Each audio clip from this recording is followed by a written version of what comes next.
I think that while we think of rest as kind of a weakness, as it turns out that the right kind of rest is actually a source of great strength for us.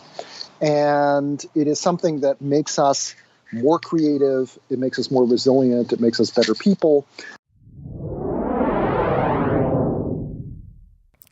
Welcome to Digital Mindfulness. I'm your host, Lawrence Sampofo. On the show today, I'm here with Alex Soojung-Kim Pang for the second time. Alex came on the show in 2014 when we were talking about the distraction addiction.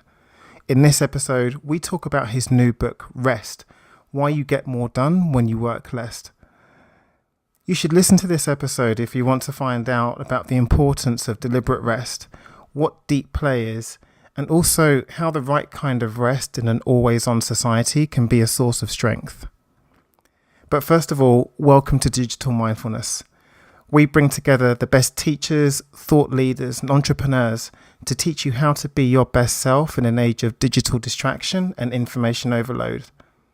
If you're new to our show, then the best place you can find out more about us is if you visit digitalmindfulness.net/start, which has a collection of some required listening podcasts where we discuss everything from becoming more focused in a distracted world to habit building, overcoming digital distraction, cyberbullying, internet addiction, and much, much more. Okay, enjoy the show with Alex Soojung-Kim Pang. Alex, welcome back to Digital Mindfulness. I think you're actually the first person that I've had back on to the show, so welcome back. It's great to have you here. Hey, it's an honor to be here a second time, to blaze that trail. So, I guess in the time that you've been on the show, you've moved from focusing on distraction to rest. How did you make that transition? And I guess to me, most importantly, how are the two interlinked? Right. The short answer is that both of these projects, in a way, came out of the same work that I did when I was at Cambridge about 5 years ago. I had actually 6 years now. I had a sabbatical there in 2011, and was doing the work doing the research that eventually became The Distraction Addiction, my previous book. But while I was there, I also had this experience of living a completely different kind of life than the one that I had here in Silicon Valley. Working in Silicon Valley, working as a consultant, is a lot of projects, long hours, nights and weekends, total multitasking. And when I was in England, on the other hand, I was getting incredible amounts done. I was reading tons and writing a lot, but I felt like my wife and I had incredible amounts of free time. We would go to London and do stuff there and go off to other places on weekends. And I thought, this is nuts. And also wonderful. But, I was getting all this stuff done even while it felt like having a lot more leisure time than I had in my normal life. So, it's that kind of experience, and that's completely counterintuitive if you live your life assuming that in order to do really good work, what you have to do is work really hard for really long periods of time, as I had for most of my adult life. And so after The Distraction Addiction, I came back to this question of how is it possible to or is it possible to craft ways of working in which you are working fewer hours, but you're actually still doing really interesting stuff, and stuff that's really meaningful. And I'm an historian by training, so my default when I'm thinking about questions is to look to the past, and very quickly found that when you look at the lives of Nobel laureates or great writers or artists in the past, it turns out that a significant number of them work or do what we would regard as work for only about 4 or 5 hours a day. They work very intensively, but that's all they do. And then they go off and do other things. You know, they go off on long walks, they go swimming, they have or of other daily habits. They might come back and do a little bit of, sort of answering letters or other very lightweight stuff for a little bit later in the day. But the core of their work is this concentrated period of about 4 hours. And working in that way, Charles Darwin wrote The Origin of Species. Charles Dickens wrote Great Expectations and many of his other sort of novels. The cartoonist Scott Adams, who created Dilbert, follows this kind of schedule. And an amazing number of people you want to be like work this way. And so I wondered, clearly they know something that we don't, right? And I started thinking, well, maybe it's not that all these people are total super geniuses. Maybe it's not just that they're able to pack like 12 hours of work into 4 hours because of life hacks or other, techniques that they have. Maybe what they did in the other 20 hours actually or mattered here, helped make them who they were. And so when I started looking at their leisure, their hobbies, how much they slept, their daily, broadened out and looked at the other parts of their daily schedule and their daily activities, I found that there were some very consistent patterns in not just how they worked, but also how they rested. So they did things like spend a lot of time walking or doing other kinds of exercise.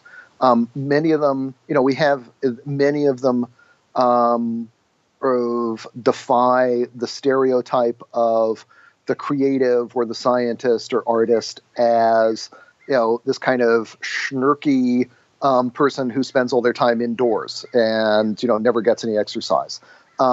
In fact, many of them were avid mountain climbers or hikers or excellent athletes. And their idea of like a daily break was more vigorous than our idea of a workout. Right? Charles Dickens would go walking for between 10 and 20 miles every day.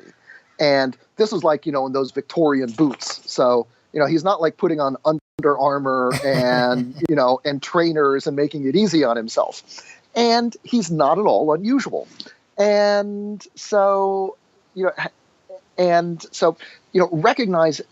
that they're working they're working less, or they're working fewer hours, that they're following this pattern, that there are consistent ways, not only in the way that they work, but also in the way that they rest, suggested that there really is something interesting here. The last piece of the puzzle came in when I started looking in the literature in neuroscience and the psychology of creativity, which turns out to be full of case studies explaining why it is that, or at least measuring how, things like walking and exercise affect performance on creativity tests, or attention, or the ability to manage complex tasks or hold lots of things in short-term memory.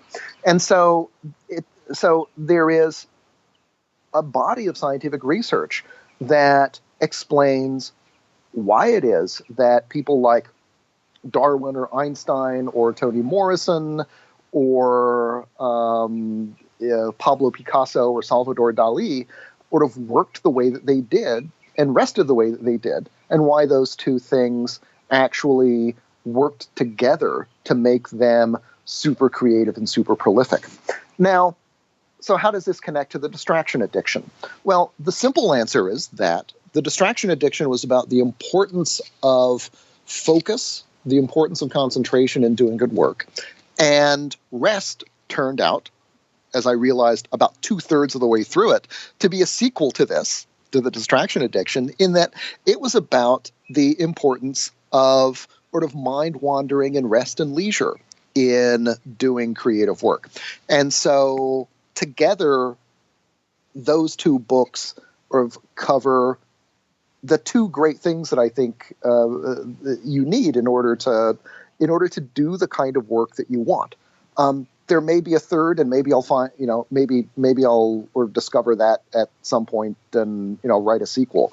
But and while I don't get into it very much in rest, it definitely is the case that that just as devices and social media can distract us from focusing in the workplace and doing good work, so too is it every bit as possible for them to distract us from resting well.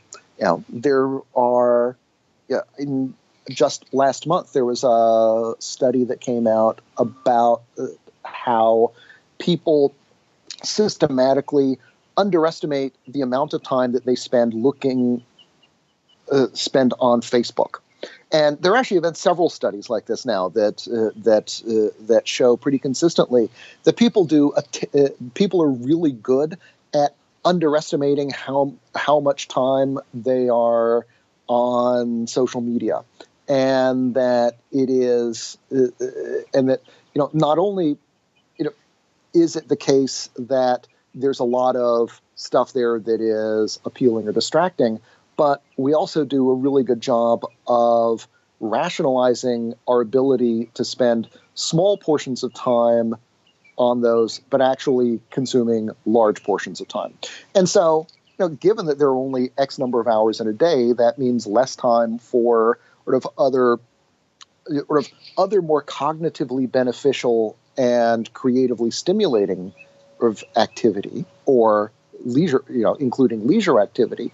But it's also the case, it's looking like our brains kind of treat Facebook and Twitter like work rather than like rest, in the sense that when you're seeing what your friends are up to, what conferences they're going to, where they're traveling, you make some of that, as far as your brain is concerned, the work of making sense of that is more like real work than it is like what your brain can do when you kick back and you're binge watching the new season of The Americans or Orange is the New Black. So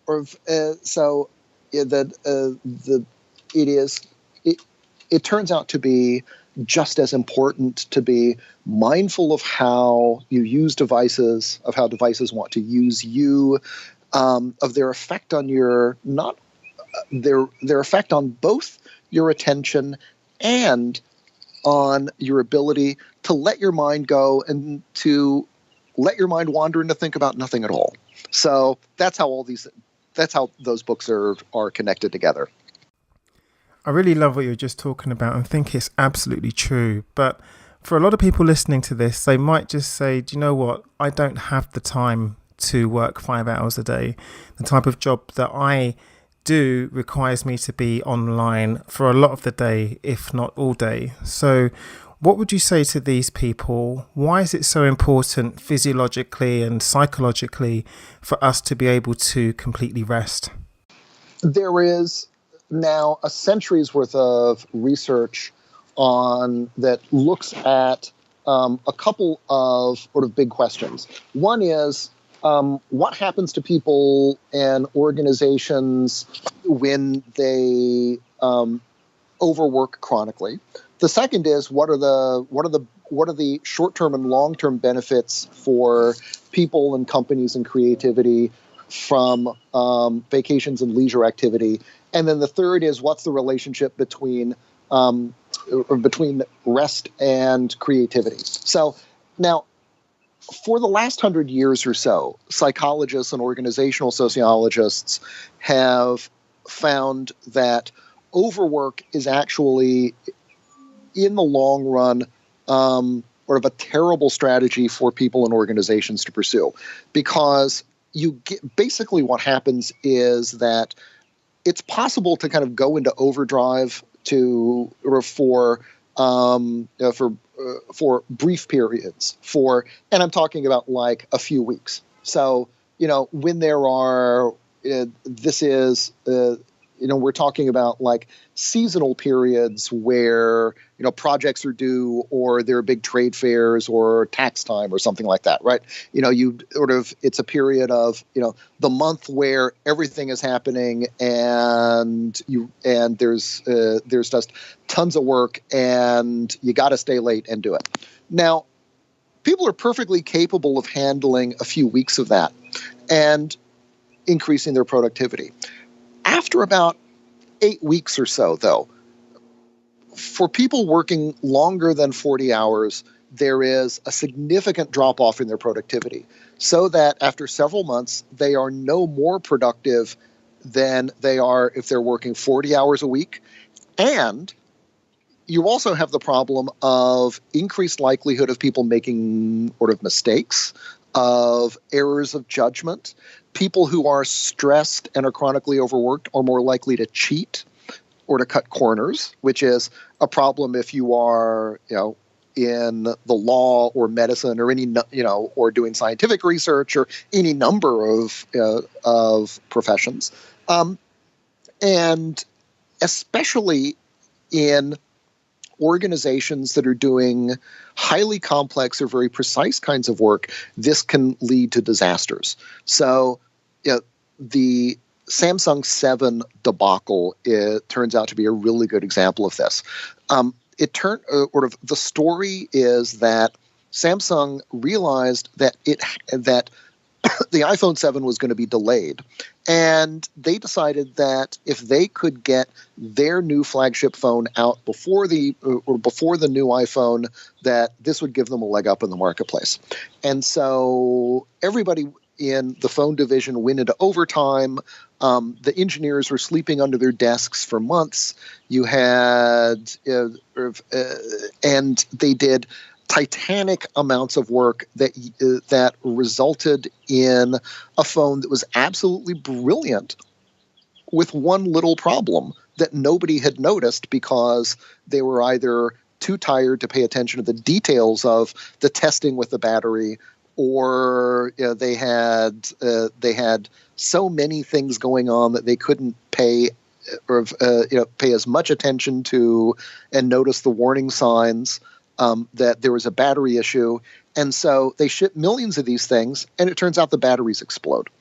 And I think that is a really important cautionary tale, because more and more of the high value things that we produce, that we consume, the services that we use, depend for their success on working and playing well as part of big complicated systems.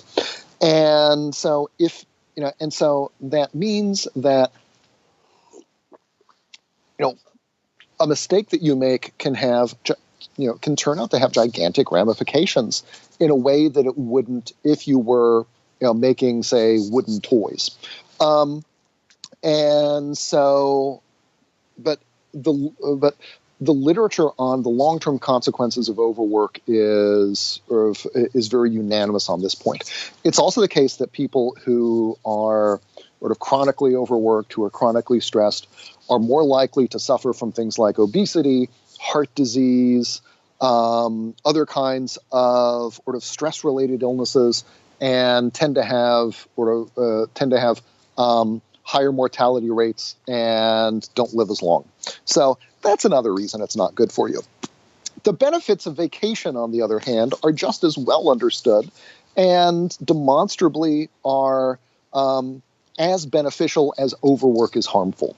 So and breaks from work turn out to be both physically restorative but also psychologically restorative. And it turns out we have a pretty good understanding of what kinds of breaks offer the biggest bang for your buck.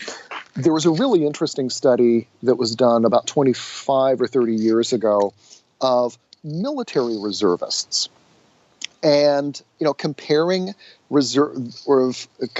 reservists who went off for a month and drove tanks or did other things to people who went on vacation.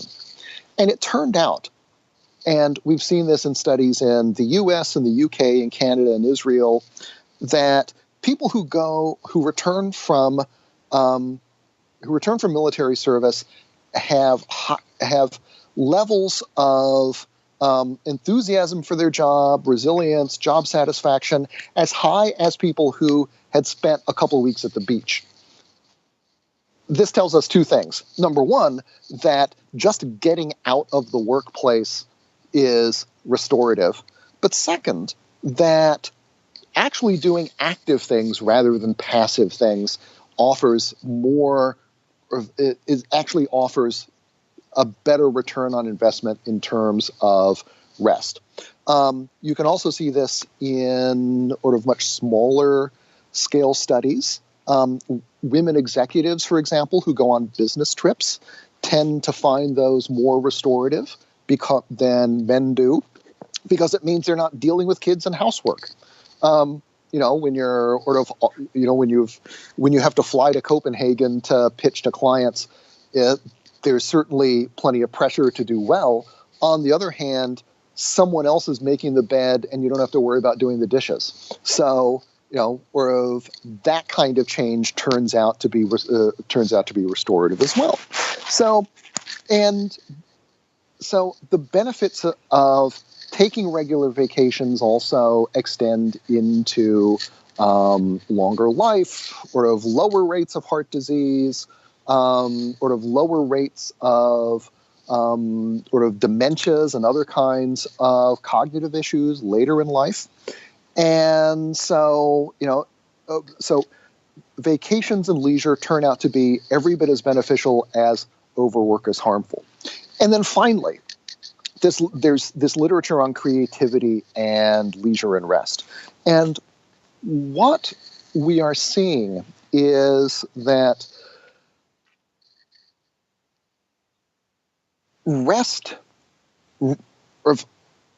restful activities or of those periods where you allow your mind to focus on nothing at all are actually periods where your brain is actually super active.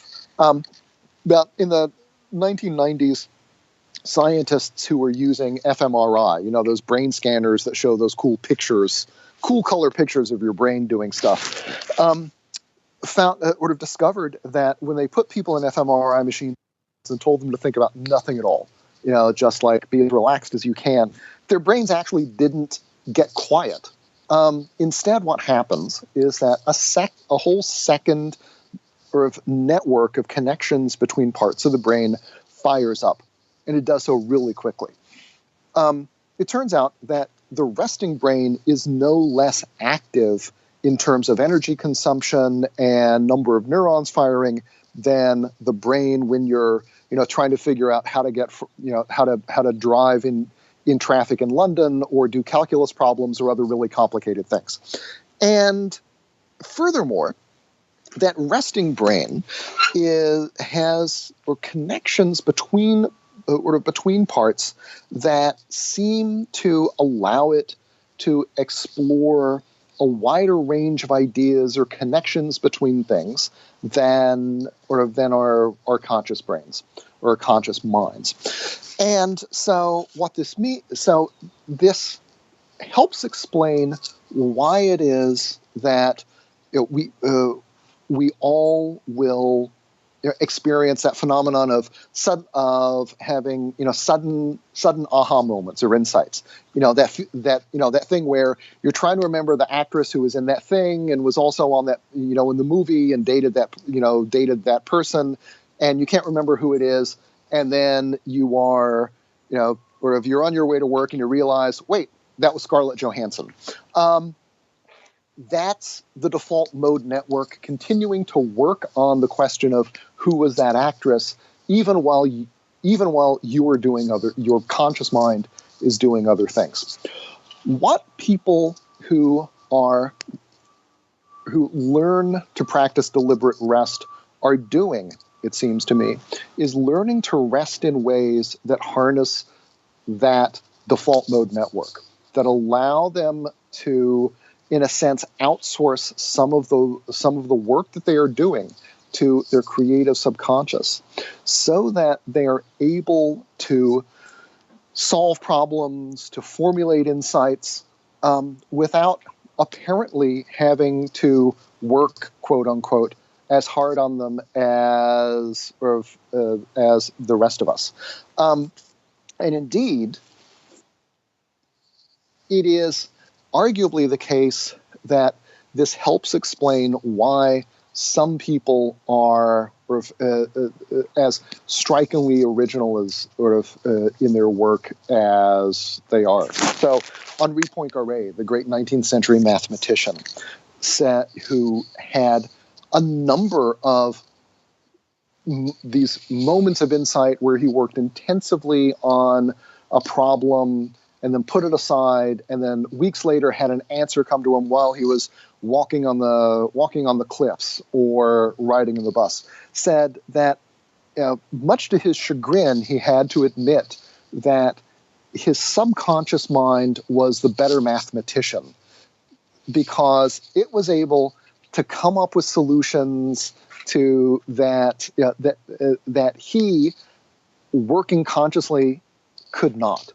And that and that part of his success lay in his ability to recognize that this was so, and to do things that didn't exactly command his creative subconscious, but rather at least kind of nudged it along and encouraged it to work on these questions that had eluded his conscious mind. So that's the science behind deliberate rest. That no matter what kind of work you do, rest is valuable for restoring the mental and psychological energy that you spend during work. It is important because it allows, because it helps prevent problems. It's significant because both the avoidance of overwork and having vacations and serious leisure make you healthier for longer and make your life better, and they also help you be more creative. So one of the things you mentioned before was that the way that our brains interpret social media use is much the same as work. So it's almost like we're constantly at work by our brain's perception. And I'm wondering whether you think that people are almost too distracted or working too hard to be able to rest properly. They certainly are. They certainly can be connected. Yes.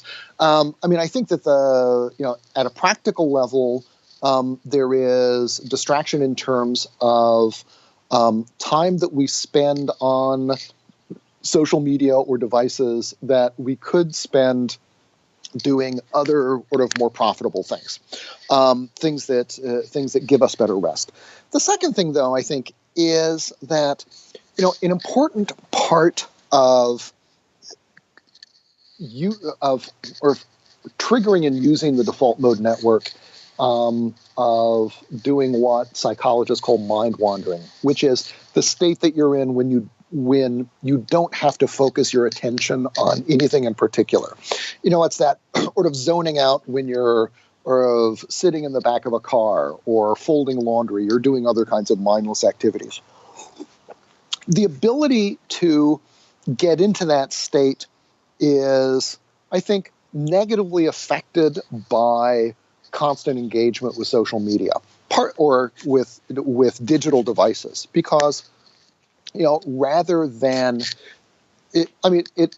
when you become accustomed to checking Facebook in line at the grocery store, or checking your email anytime things seem a little, anytime you have a free moment or things start to get boring. I think it becomes harder for you to simply sit and let your mind do nothing at all. And so, while in one sense, trying to get to inbox zero makes you feel like you are more productive and more attentive to your work, the cost is that it subverts your ability to harness this part of your brain that is capable of doing all kinds of great creative things that sometimes exceed your own conscious ability. So I think, that that turns out to be another sort of significant trade-off that we make when we use or become addicted to our social media and our devices. So I guess then my next question is, how do we get more done when we deliberately rest? Because it almost seems antithetical. Like someone listening to this podcast now might just go to their boss and say, do you know what? I need to, right? I need more time looking out of the window and accessing my, and they'll get laughed out of the room. So I'm wondering, how is it that we get more done when we rest? Right. So, okay. So there are the people who are able to do 4 or 5 hours are people who have pretty much total control over their own schedules. Right. And if you are not in that position, then I think there are still a couple strategies to pursue. When you look at people like, let's say, generals or neurosurgeons, or people who are or people who still have to work long hours or whose time is not very predictable, when you are even the world's best emergency room doctor cannot predict when the next patient is going to come in. What those people do is their deliberate rest tends to consist of serious hobbies. So they often have these second lives as writers or athletes, or they have some other creative endeavor. And they are very serious about maintaining boundaries between their work life and their home life. So they are rigorous about taking vacations. They often will have they'll often have places that they retreat to, where they are, where there's a family rule about no work, no discussions about about office politics, and having those, and so they are and what they find is that both for their own psychological preservation and in order to be sort of more present and more productive when they are in the office, being able to switch off effectively is really critical. I think that this is something that we have tended to lose sight of. There's an assumption that we will be more productive as if we are checking our email at 10 at night or first thing when we get up in the morning, and there is plenty of evidence that suggests that that is not so. So I think that even if you don't have a boss who you can have that kind of have a conversation with about what can happen in the office, there are still things that that you can do in order to give yourself more deliberate rest. Another thing is, as a very practical matter, people who practice this kind of deliberate rest say no to a lot of stuff. They are not exactly minimalists, but they have their work, they have family, and this one other thing that is really good for them, and that's pretty much all they do. But it turns out that's actually a pretty full life. If you find that, find what I call in the book deep play, an activity that is as engaging as your work, but which offers many of the same satisfactions without the frustrations, then that's actually a really terrific thing. So now, for people who are who could bring this up, or who have workplaces that are more project oriented, or bosses who are more data driven, there is an awful lot of research. First off, there's a ton of research that indicates how it is that scaling back on overtime, on shortening the workday, can be a good thing. There are also plenty of companies that are experimenting with shorter workdays, with practices that counter the constant distractions of open offices, of organizing their days to give people uninterrupted blocks of time where they can really focus heads down, and they don't have to have 5 Slack channels open and people coming over every 3 minutes to ask them questions. And so I think that there were companies that show that it really is possible to re-engineer the working day and the workplace so as to give people more time to focus, or a time to focus very intensively, so that they can then get done the critical things that they need to do and get out of the office earlier.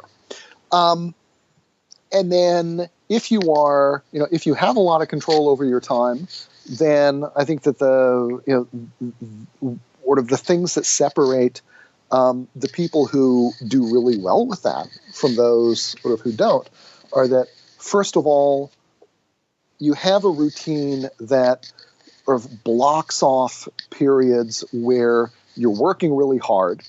Very often the super early morning before anybody else is up and before you can really start to distract yourself. And then you also very consciously block out time for walks, or a daily swim, or something else that that takes your mind off work, but is not so engaging that your subconscious can't continue kind of turning over ideas and sort of testing out things. And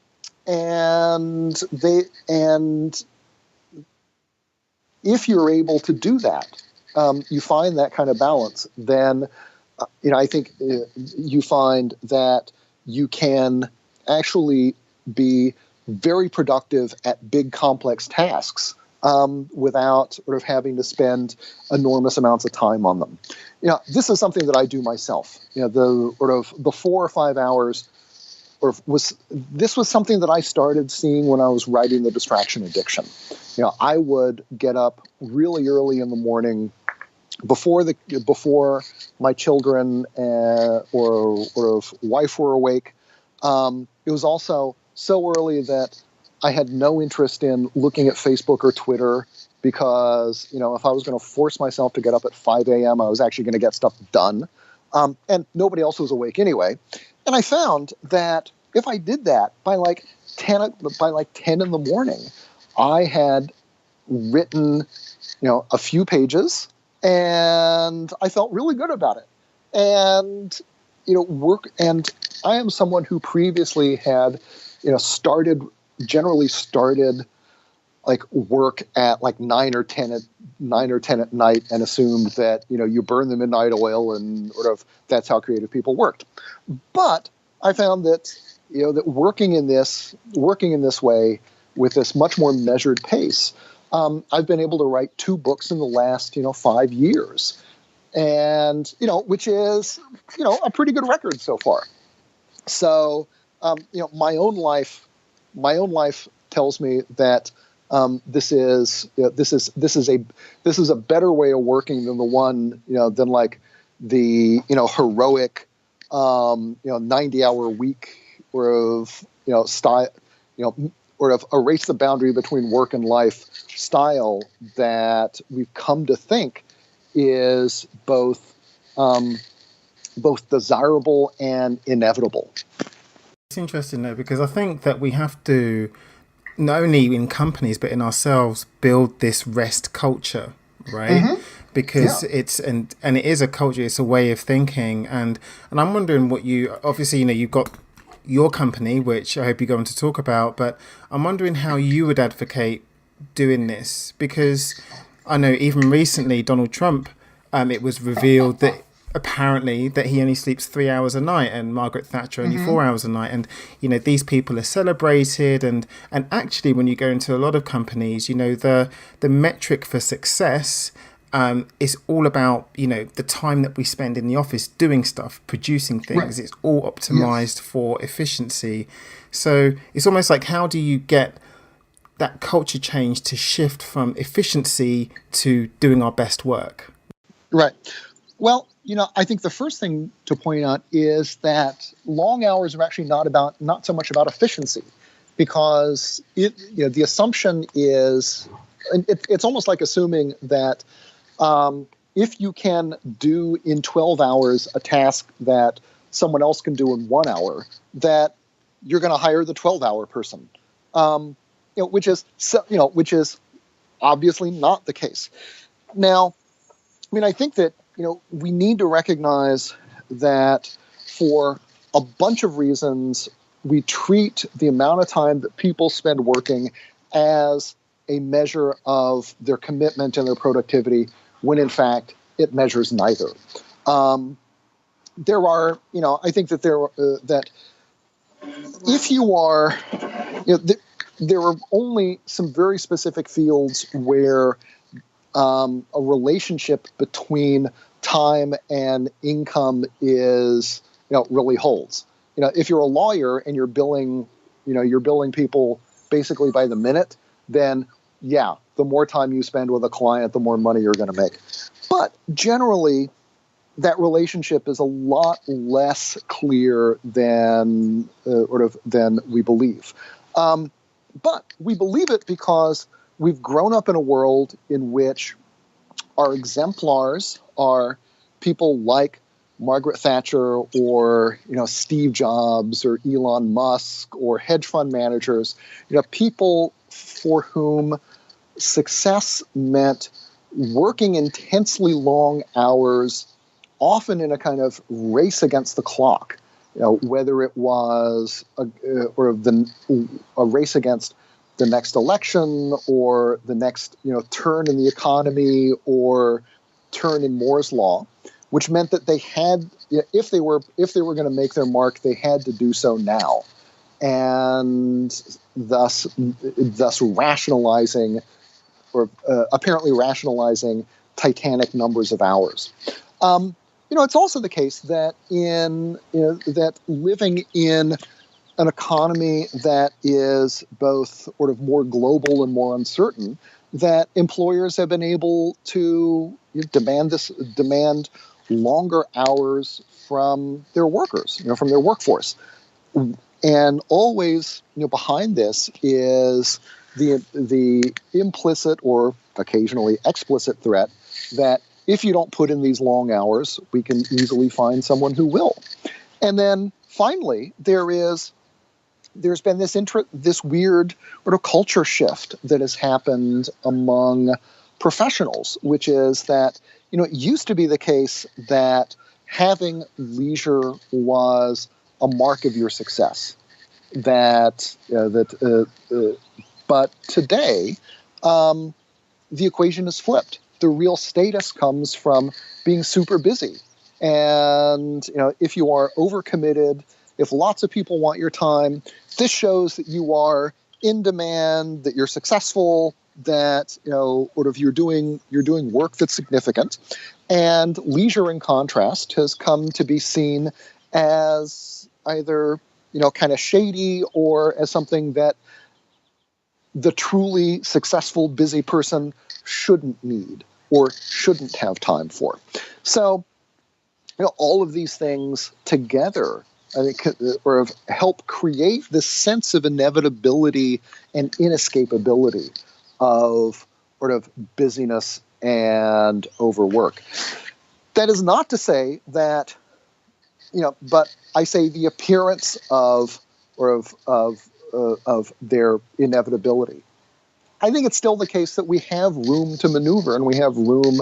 It is possible, sort of, to change things. That it is possible for us to recognize that, that these are habits that we pick up from a world that actually hasn't really thought them through and designed them carefully. And that there are other better ways of organizing our work, of managing our people, of managing our attention, and that these other ways will actually allow us to do better work and to be better people.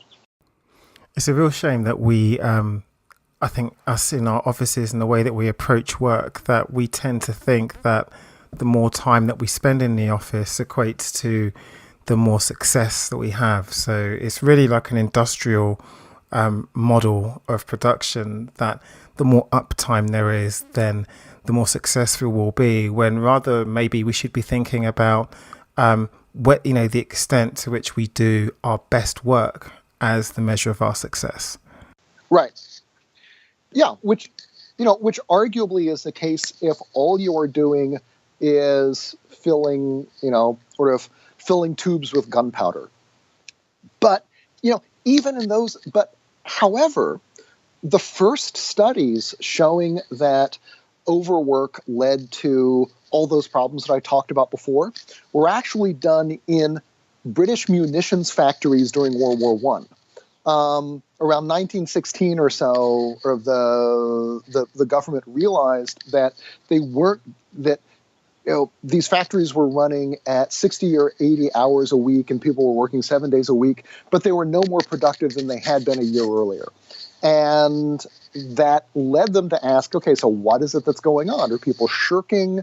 Are there communists who are, undermining, or the workflow? And it turned out, no, it's simply that this kind of chronic overwork is unsustainable for the reasons that that the researchers then sort of discovered, and which have been confirmed time and time since in a variety of different kinds of workplaces and across professions, ranging from factory work to law enforcement to medicine to nursing to the law and to the military.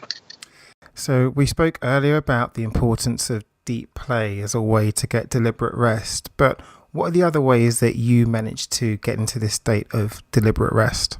So, I am really unapologetic now about taking naps. So I think that, at a daily basis, that is one of my biggest changes. In the afternoon, rather than, having another cup of coffee and trying to force my way through something that I'm working on, I will take a nap for 20 minutes, and that offers as good a mental refresh as anything else I can do, and I find I am much more productive for the rest of the afternoon. For me, also, I find that, like a lot of my creative exemplars in the book, that having a routine where you are, where that focuses on,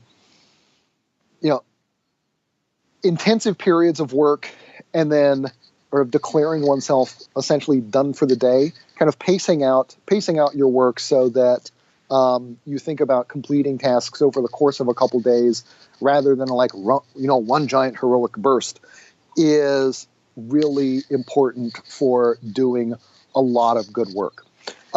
Another important thing that I've realized is working in the early morning, and for me, two essential parts of that are, first of all, setting up as much as I possibly can the night before, so that when the alarm goes off at 5 or 5:30 and I stagger up out of bed, I don't have to think about doing anything. I've set up the coffee the night before. I have sugar in the mug sitting beside it. I have the list of things that I'm going to work on already written out on my desk, that, and all I have to do is put on clothes, which are already at the foot of the bed, stagger over to the coffee machine, pour coffee, go over to the desk, lift up the lid of the laptop, and start writing. I don't have to make a single decision about, what do I work on? Or do I get out of bed? Do I not get out of bed? Do I have coffee or tea? All that stuff is worked out for, I've made all those choices the night before so that I can just focus exclusively on the work. The other thing that I do is stop in mid-sentence the day before. This is something that Ernest Hemingway talked about doing, which was that his advice to writers was never start the day looking at a blank page. That you always stop when you have a sentence or two left in the paragraph, so that when you get back, first of all, when you get back to it the next morning, you're not faced with the existential terror of not knowing what you're going to write first, but instead you can kind of ease into it. But Hemingway also said that there was a second benefit to this, which was that it gets your subconscious mind thinking about not just the next paragraph, but the next page and the next chapter. That for him, it was a technique for getting his subconscious working on his behalf while he was out, marlin fishing or, going to bullfights. And there were a lot of writers who find that this is the case, that leaving a little bit for the next day helps them get started, makes it easier to just get into the rhythm of writing, but it also seems to help their creative minds continue working on the plot or the story or the problem, even while they're off doing other things. And I've become a big believer in this. I find that that it is a great technique, and I've had, some of my best ideas, I think, come when I've been working on something the day before and I just let it kind of cogitate. And then early the next morning, before I'm really fully awake, I'll write something and it will, turn out to be the answer to this problem, or, the resolution of some technical issue that I've been working on. And, did I